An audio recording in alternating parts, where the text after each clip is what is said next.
Welcome everyone. Welcome to Nights with Ping. How are you?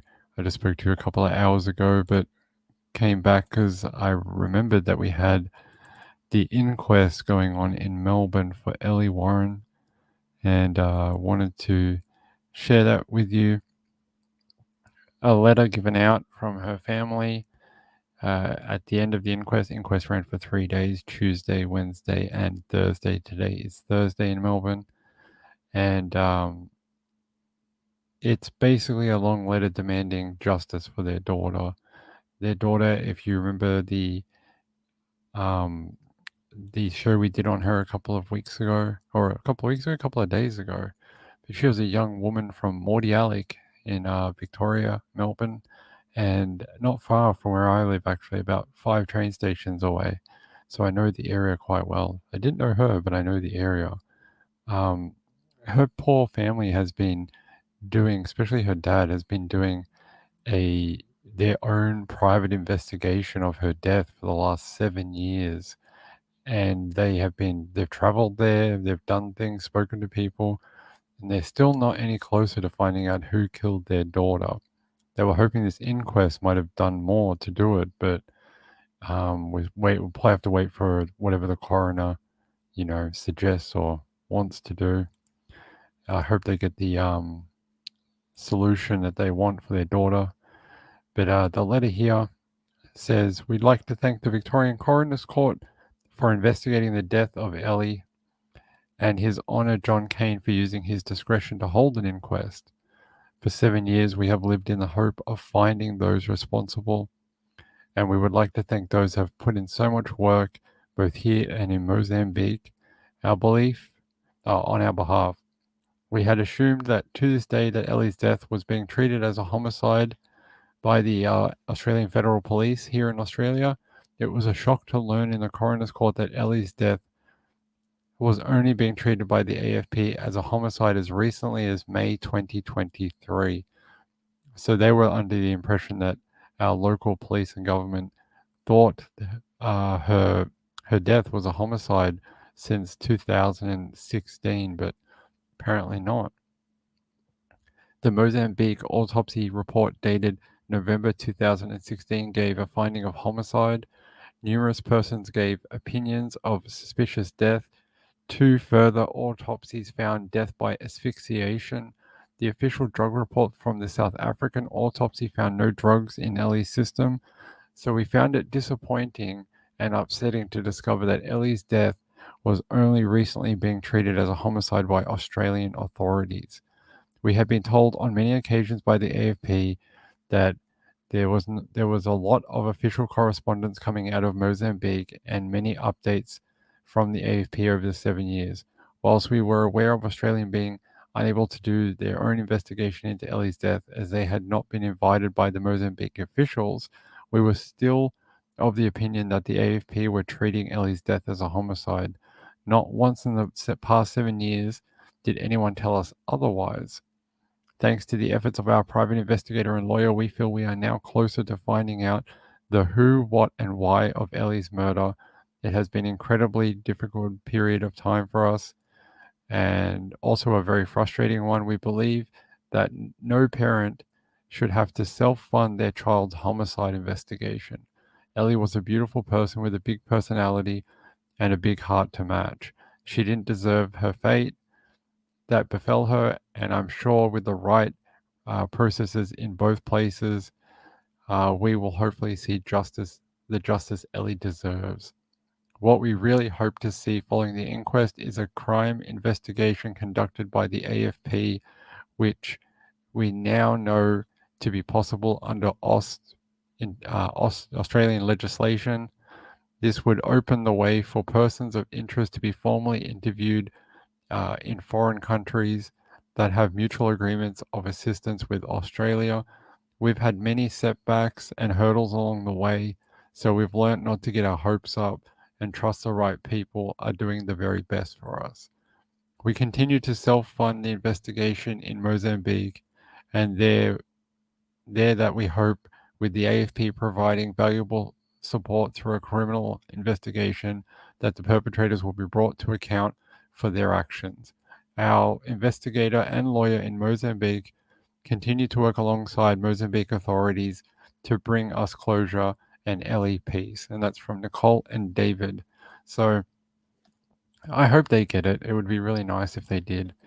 It's been too long, far too long, to have a child murdered in Mozambique and not have anything. I mean, they're basically still at the same place they were, 6 years ago. Oh my God.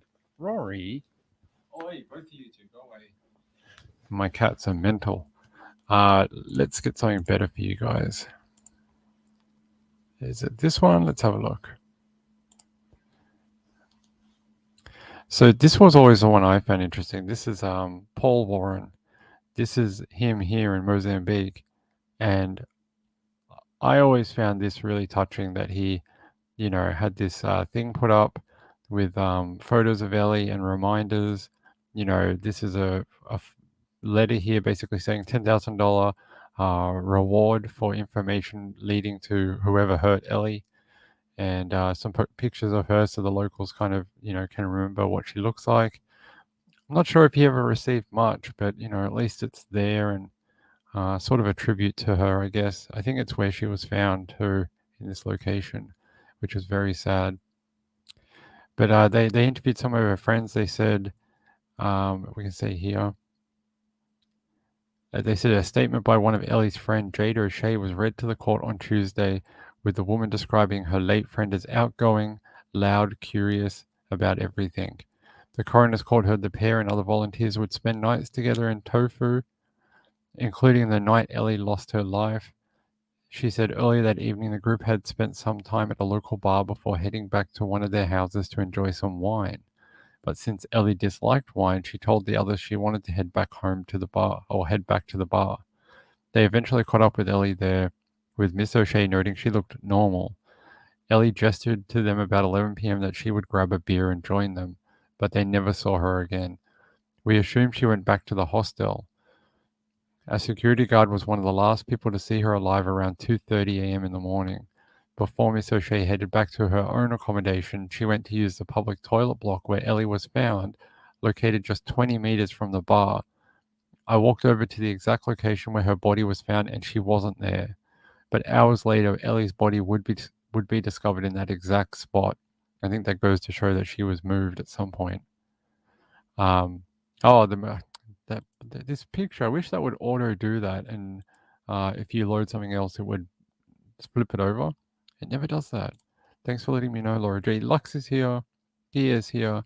Petunia's here, guys. Good to see you all. Sorry we had to cut the show a little sort of short earlier. It was I had something I had to run out and quickly do very quickly. And then I was like, oh, I forgot to do Elly Warren's Inquest, and I really wanted to do that today. So they're saying basically that they don't know, they didn't see her. She looked all right when they last saw her. She had a couple of drinks but wasn't drunk, and typical young people things when they go away and spend time in foreign countries. So basically, in her statement, which was penned in the months after Elly's death, Miss O'Shea said she believed Elly was killed by an unknown person who intended to rape her. I believe that to be correct as well. In her autopsy, the autopsy found no evidence of any sexual assault or rape. So they think maybe she was killed in the process, and that maybe the guy got disturbed or freaked out and just dumped her body and left before he could do, that act. I'm not sure either, but it sort of seems that way because her underwear was found around her knees. That's pretty suggestive. It says here, but on Tuesday, she told the court there was no way for her to know the intentions of Elly's attacker, despite the fact she was found with her underwear around her knees. I know for sure what happened to her was someone else, and that she was killed. Nothing she did contributed to that. She wasn't drunk. She wasn't out of control. It's extremely sad, and this family's had to try and do a lot of the heavy work themselves to get help in Mozambique. They've flown there. The AFP's sort of helped which is like our federal police. They've done bits and pieces, but they've been also blocked along the way as well. The inquest heard that a policeman had photos of the crime scene, and apparently his phone is now broken, and they wouldn't. When they asked if they could pay to have it repaired so they could get the photos off it, they basically nothing. They didn't care. They were like, "No, don't worry." They were like, "No, we're good with that. Don't worry about it." And that's really frustrating because if they're the last photos of her, of the crime scene and where her body is, well, like that's really important information, and they refuse to hand it over or have the phone repaired. I think that's just covering up. You know, any police officer wouldn't take those type of photos on his personal phone, most likely. And I find that interesting. That why would he use his personal phone, and why wouldn't they use an actual camera where they could, take the SD card out and you know, put it in an actual computer, like what a normal crime scene investigator would do or a police officer. I know those countries work a little bit differently, but you know, they have the same tools. He said he was positive that Miss O'Shea's evidence confirmed Ellie had not consumed very much alcohol the night she died. Yeah, only a couple of beers and a cocktail, I think they said. Earlier in the hearing, Sergeant Ross told the court an autopsy conducted in Mozambique revealed Ellie died from asphyxia from inhaling sand. The expert ruled her death a homicide. They were saying that the sand where her body was found in the toilet block was like wet and very heavy, and that sand, there's no way she could have inhaled that sand as it was too moisture ridden, too heavy, and wouldn't have made it down her lungs. As where the sand they found in her autopsy was gold, very dry, and light. So they think whoever attacked her shoved her face into the sand, and she died from aspirating on the sand, basically. Very, very sad. Horrible way to die. You know, feels like you probably get very brutally, a lot of things. Hey Woos, hey Vegemite Smile. I hope you both are following this case, and it's been a long time coming. This inquest, I believe, at least I believe, it should have been done years ago for her family. I know she was killed in Mozambique, but just to when you hold an inquest, you sort of get official answers of what the court believes happened. So yeah, here it says Mr. Warren believes his daughter was moved to the toilet block after she was murdered, noting the sand in her lungs that we just mentioned about were different from the rocky terrain where she was found. The family felt we have to have our backs against the wall right from the start, having no option but to operate and run our own investigation to seek answers. Um, I'm pretty sure he was forwarded a photo of his daughter's body that a local took. I remember reading that years ago. That must have been a harrowing experience to go all the way to Mozambique to try find answers and then to be given a photo of your daughter's body from a local. It must be very, very hard. While Mr. Warren traveled to Mozambique himself in 2018, the court heard Ellie's mother and her partner hired a private investigator at great expense. Later in the hearing, AFP Commander of International Engagement Andrew Smith was grilled by Mr. Warren's defense barrister, Daniel McLone, as to why the AFP decided not to launch its own criminal investigation. Mr. McLone showed the court a timeline which proved it had a copy of the early autopsy report, which had ruled Ellie's death a homicide. Commander Smith repeatedly told the court he was not involved in the decision, but stated the authorities' position was that crimes should be investigated where they were committed. So basically, the AFP said, we don't have jurisdiction over there. They just let the Mozambique authorities take care of it. But the Mozambique authorities had shown quite a penchant for covering things up and not investigating correctly. They lied about the condition of her body. They lied about where, a bunch of different things. Basically, they just were trying to protect tourism. They didn't want young people to be scared about coming to that particular country and then ruin their local, economy. So he said he confirmed to the AFP he confirmed the AFP had offered assistance and resources to Mozambican authorities numerous times, but never received a reply. You'll see this a lot as we go through it. The Mozambican authorities continually just ignore things from AFP, victims' families, investigators, people who travel to Mozambique to meet with them, all sorts of stuff. They just were like, it didn't happen. We didn't see anything. We don't know what you're talking about. Really, really stupid. Without the full cooperation and support from law enforcement in the country, the role the AFP can play is very limited, he said. We can't just go into another country and start doing our own investigation. Basically, they were saying before that they had to be invited to come over and, investigate within a country that's not their own.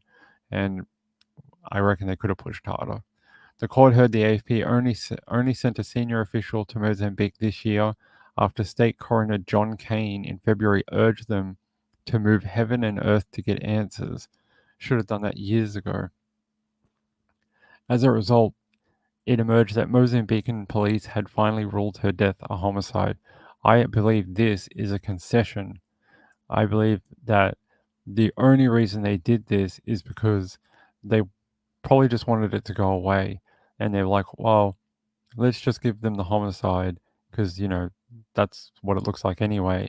And let's see if that gives them enough for them to just go away.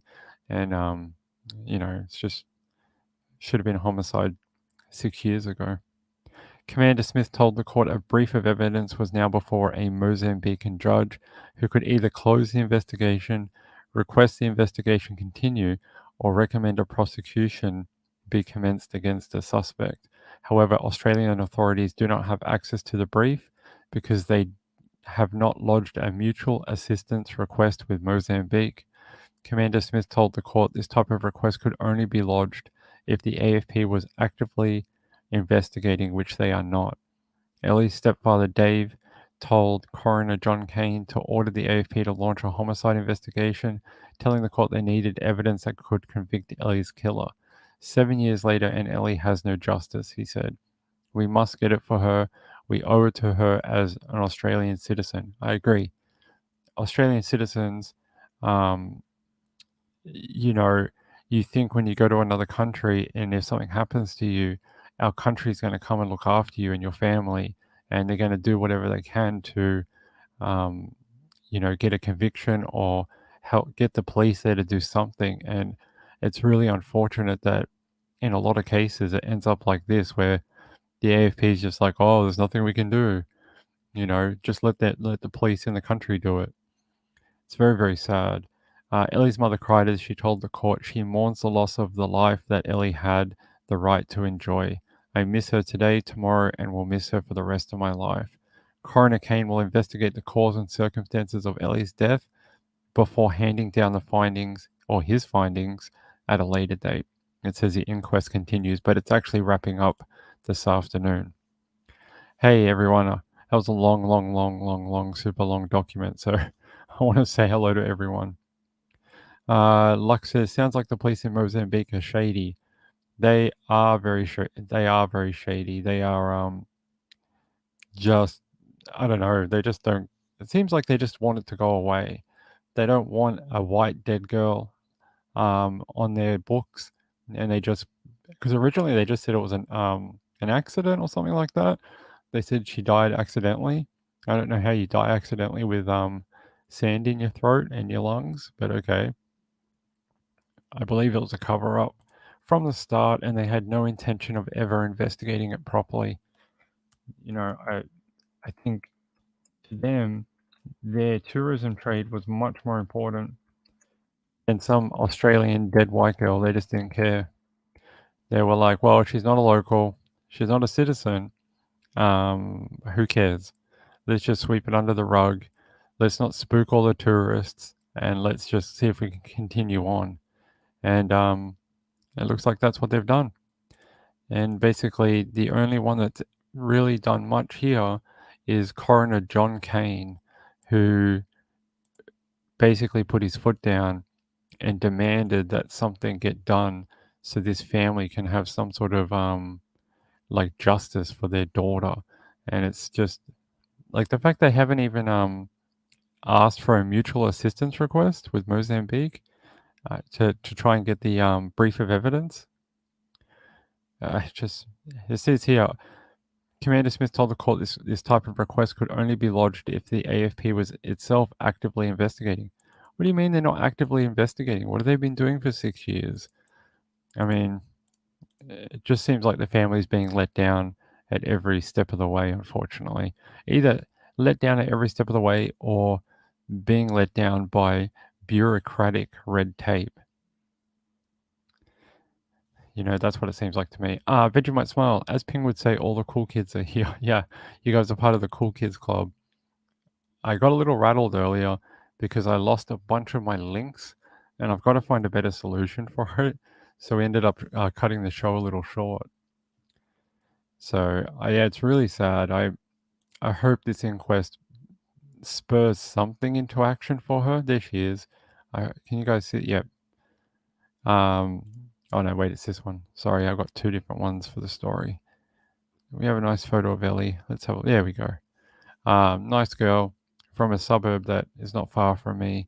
You know, you see this type of young kids every day, and you don't think they're going to go to a country and be murdered. So, I really do hope her family gets something out of this inquest, not just more words, not just more sympathy, not more like grand statements, action, real action that they can try and, you know, not move on with their lives, but just, you know, for their daughter, just find a way to get some justice, even if it's not the justice they want, just something where they can say, okay, we did something for our daughter. You know what I mean?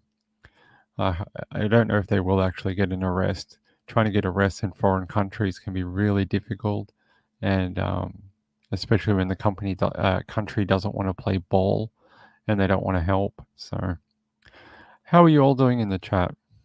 I hope you are having an evening. What time is it over there? It's late, right? Past midnight, 1 a.m. or something on the East Coast, 11 on the, or 10 or 11 on the West Coast. Can't remember. Laura G says, today has been a freakish news day. I did see something in Pennsylvania earlier. Ping around a news flash. You want a breaking story? What is it? Moonlight View. What am I supposed to be news flashing? Let's have a look. Let me see if there's anything on my news feed. I didn't see anything, but unless you're talking about the Wagner boss that died.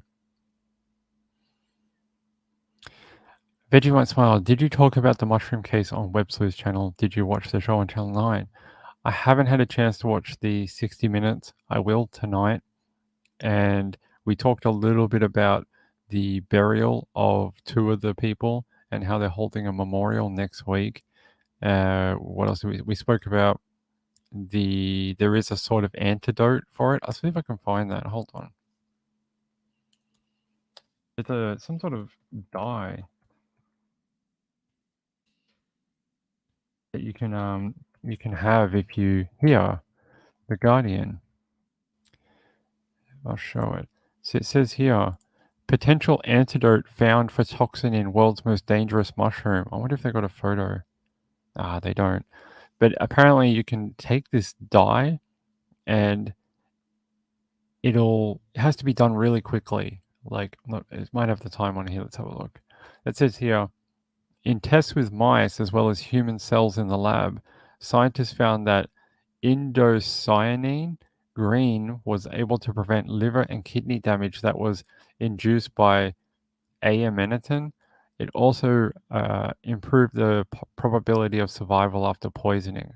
While the results are promising, further clinical experiments are needed to determine whether indocyanine green has similar effects in humans. But yeah, they were saying that it could possibly be some sort of cure for it. If you get it early enough, apparently it needs to be done really quickly. Yeah, here. Researchers found beneficial effects in mice treated with it 4 hours after poisoning, but not in mice treated 8 to 12 hours after they were exposed to the toxin. So it has to be very, very quick, and that doesn't make sense. A lot of the people who eat the mushroom don't feel the poisoning until 8+ hours later.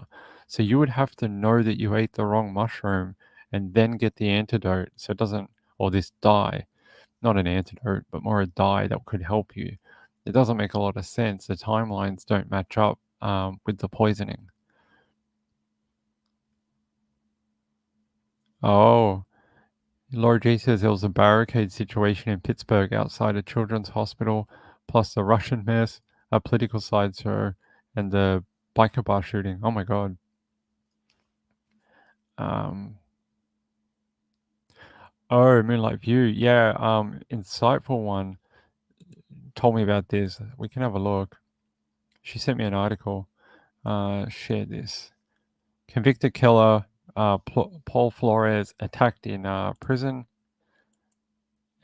His attorney says apparently. California Department of Corrections and Rehabilitation says Paul Flores was taken to an outside medical facility on Wednesday and is in a serious condition. The information officer says circumstances surrounding Flores's injury are being investigated by Prison Investigative Services Unit. It says convicted killer Paul Flores is in a hospital after being attacked in prison.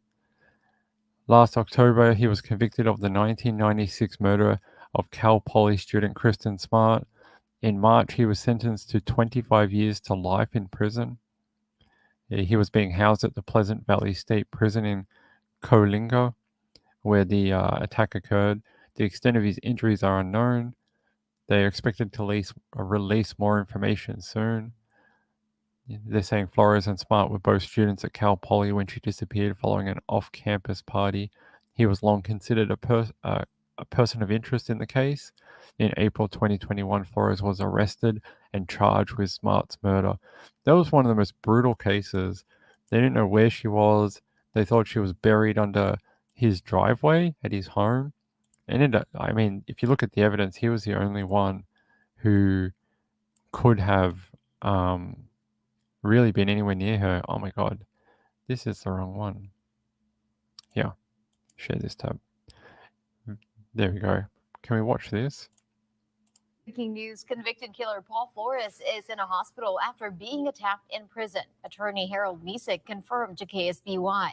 Last October, Flores was convicted of the 1996 murder of Cal Poly student Kristen Smart. In March, he was sentenced to 25 years to life in prison.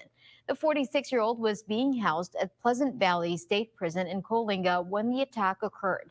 Now, authorities have confirmed his condition is serious and have said no other details can be released at this time. A court hearing was scheduled to take place this week in which Paul Flores was expected to request that Misick, who was his father's attorney during trial, represent him for the restitution portion of the case.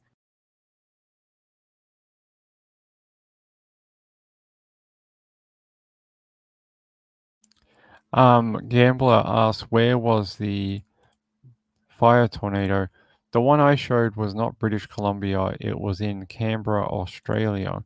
Although I did show a photo of another one that was in California.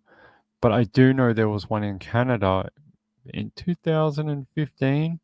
There's video footage of it on YouTube. It is massive, huge.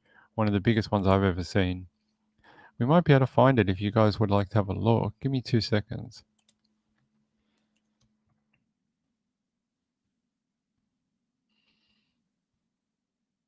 I wonder if I can find it. It was filmed by forestry people in Canada, I'm pretty sure. If I can find it.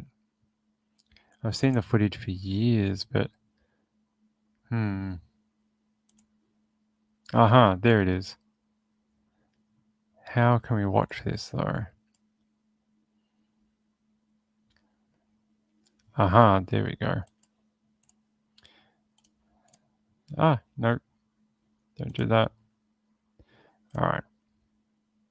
Oh no, this was Reading. Oh, this was the other one. No, this is not the right one. Sorry, guys. I want to find the Canadian one for Gambler. Oh wow, a fire tornado seen over Gun Lake in BC. Wow, that's a really nice one. Let's see if we can play this. Wow, it's a strong tornado too. All right.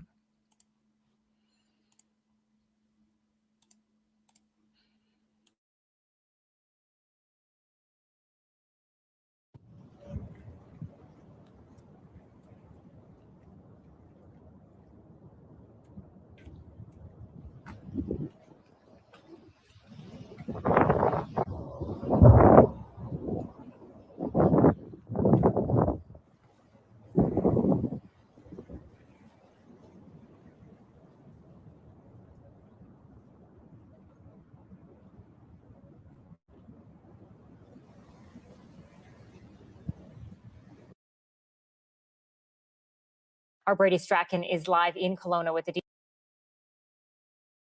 Looks more like a water spout, like more like a water spout. Oh, my camera's on. Hey, I don't want it on there. I've done enough camera stuff today.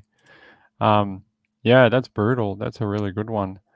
But I think that looks more like a water spout rather than a you know a proper tornado. I don't think it is because there was one that was captured by forestry services like years ago, and it was like you could see the whole thing spinning, but I haven't seen the footage in a long time.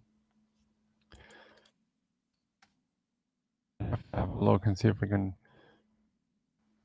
Is that it? No, I don't know. If I ever find it, I'll post it for you, Gambler. But it was somewhere filmed, and they filmed it from a helicopter, and you could see kind of like the looks very much like the one in California, very similar, like edge of the fire, rotating like rotating bit of smoke and all that. It's not as defined as the one in Australia. Maybe it was this one.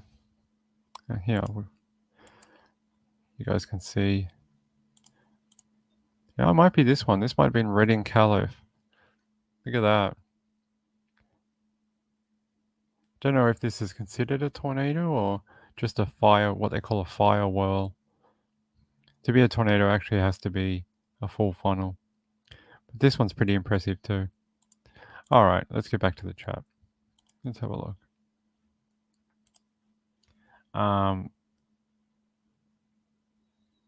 oh, see ya, woos. Must be off. Have to visit sister-in-law's dad in hospital. Oh my god.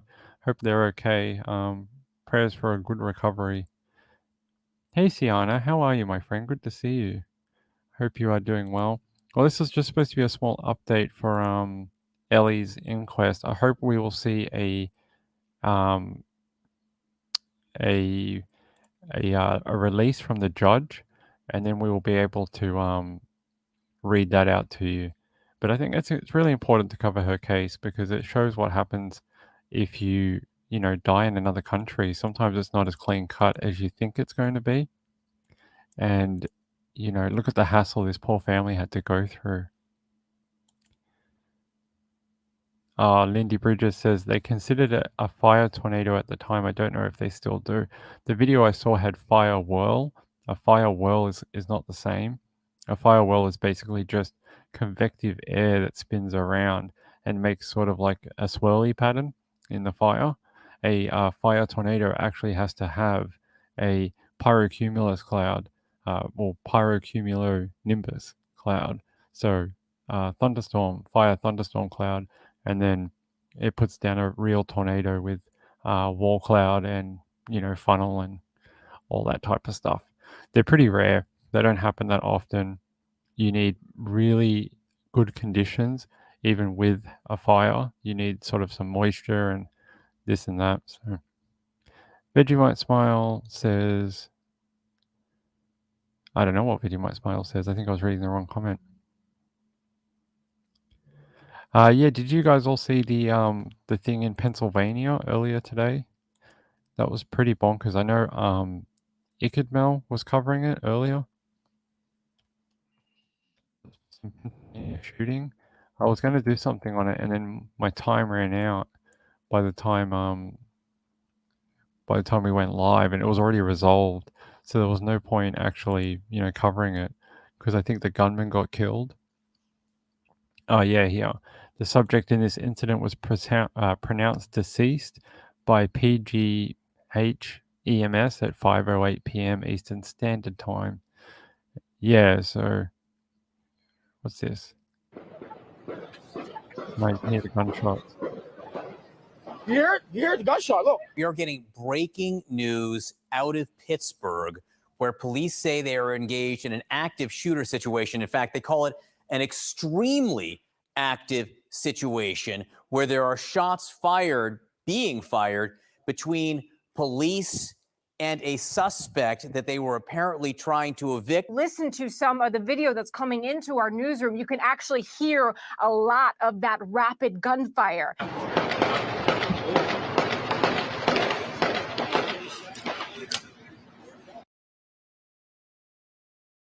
That's very scary to be able to hear that kind of rapid fire, where there's people just hanging around. This looks like it was a full update from the beginning. Does it say how it started? It says that WPXI TV reported that Hardison shot down 2 drones that were monitoring the scene. Oh my god. Pittsburgh public school officials tell WPXI TV that Pittsburgh Montessori School and Obama Academy are locked down. Poor kids. Hardison was in a home near Jordan Way in Broad Street, fired near 100 shots. That's how you get like injuries to people like in a house across the street. Someone, just stray bullet and a baby dies. It's horrible. It says here that sheriff deputies were serving an eviction notice around 11 a.m. So that was the trigger, an eviction notice. Damn. People just fly off the handle. I mean, evictions are horrible. I've been evicted because my landlord wanted to renovate the apartment. It's a horrible process. It's not very nice. Even for the best people, it's not a very nice thing.